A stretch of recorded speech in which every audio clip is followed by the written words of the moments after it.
ජනප්‍රිය රංගන ශිල්පිනී මියෝනා ද සිල්වා හිරිපොද වැස ටෙලිනාට්‍යයෙන් ඉවත්වීම පිළිබඳව මේ වනවිට සමාජ මාධ්‍ය තුළ නොයෙකුත් පුවත් පළවනවා. ඒ පිළිබඳව හිරිපොද වැස ටෙලිනාට්‍යයේ නිෂ්පාදකවරයා තබා තිබුණේ මෙවන් සටහනක්. උපුටා ගැනීම. ආත්මය විනාශ කරගත් මියෝනා. හිරිපොද වැස ආත්මයේගේ ගෙලසිර කර දමා පැන ගිය ආධුනික නිලිය පිළිබඳවයි.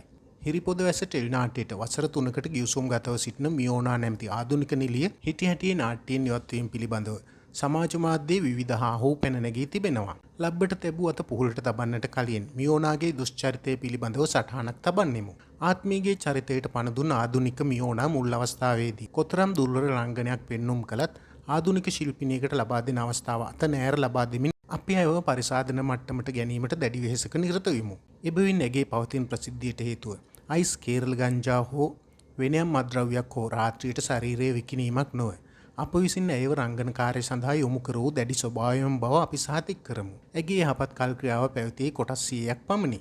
ඉන් අනතුරු ඇගේ සාමාන්‍ය ස්වභාවය යලි එලි දැක්වෙන්නට පටන් ගත්තේය. රාත්‍රී සමාජ ශාලාවල ඇගේ කාර්යභාරයක් ඇතිද නැතිද යන්න අපට අදාළ නැත. සාරාගී වීම නොවීම හෝ විකිණීම මෙන්ම තමා කැමති මුදලකට අලෙවිවීම තම නැන පමණ කරගත යුතුය. මියෝනා හෝ වෙනයම් කාන්තාවකගේ පෞද්ගලික චරිතාපදානවල ඇති අසුචි ඉව කරන්නට අපට කාලයක් නැත. අපි නිෂ්පාදන කාර්යයක නිරත වන්නෙමු. එනමුත් කිසියම් ශිල්පිනියක් රාත්‍රියේදී දැඩි ලෙස මත්ද්‍රව්‍ය වලට ඇබ්බැහි වී රංගන කාර්යයට ප්‍රමුඛ ස්ථානයේ නොදීම සහ වෙරිමතින් පැමිණ දර්ශනතලයේ නිදා ගැනීම අප යොසන්නේ නැත. රංගන ශිල්පිනියන්ගේ මත් බව ඉවසීමට හෝ ඔවුන්ට රාත්‍රියේ විකිණීම සඳහා දවල් දවස විවේක ගැනීමට අපට නාලිකාවලින් මුදල් ගෙවන්නේ නැත. එහින් අප නිර්මාණ කාර්ය සිදු කළ යුතුය. මියෝනා තවමත් අප නාට්‍යයෙන් ඉවත් කොට නැත. අපට ඇය සමග වසර 3ක ගිවිසුමක් ඇත. එහෙත් නාට්‍ය ඉදිරියට පවත්වාගෙන යාම සඳහා අපට අලුත් ආත්මීය කෙනෙක් රැගෙනීමට සිදුව තිබෙනවා.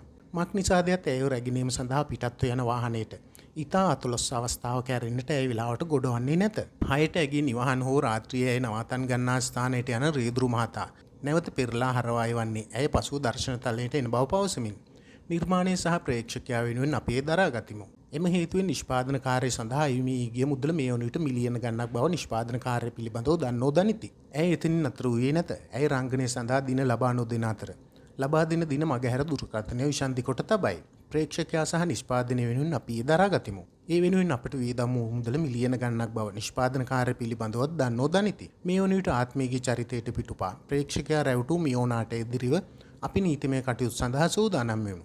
කිසිදු නිෂ්පාදකයෙකුට කිසිදු නාලිකාවට හෝ පුද්ගලයෙකුට ඇය අපගේ ගිවිසුම් උල්ලංඝනය කරමින් නිර්මාණකාරයන් සඳහා දායක කර ගැනීමට නොහැකි බව මෙයින් දන්නොමු.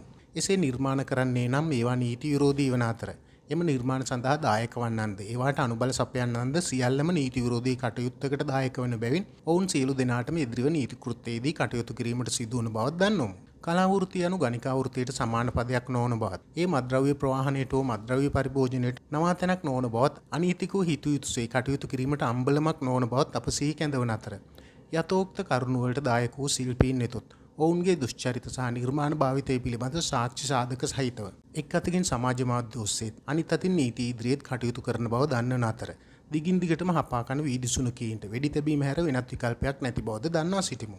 ඇතැම් සමාජ මාධ්‍ය සහ YouTube හිතවතුනි දැන් අපි සේවා නූල දල්වා ඇත. හිරිපොද වැස දේශසහගතව අතහැර ගිය මියෝනා නැමැති කාන්තාවට එදිරිව අප ගත හැකි සෑම පියවරක්ම ගනිමු. නිර්මාණය යනු තම දෙපා අතර ඇති රෝම කූපයයි ඇතැම් නිලියෝ සිතා සිටිති. ඒ එසේ නොවේ. හෙට සිට ඔබ ඇය නිර්දෝෂ කරනු ඇත. ඇය කඳුළු සලමින් නාලිකාවලට පැමිණ ඇයට මඩ ගැසුව අය කියනු ඇත. මෙතෙක් නිහඬව සිටි අපි දැන් පිළිතුරු දෙන්නෙමු. හිරිපොද වැස නාට්‍යයෙන් මියෝනා ඉවත් වීම පිළිබඳව එම ටෙලි නාට්‍යයේ නිෂ්පාදක ප්‍රභාත් නිරෝෂණ විසින් තබා තිබුණේ එවන් සටහනක්.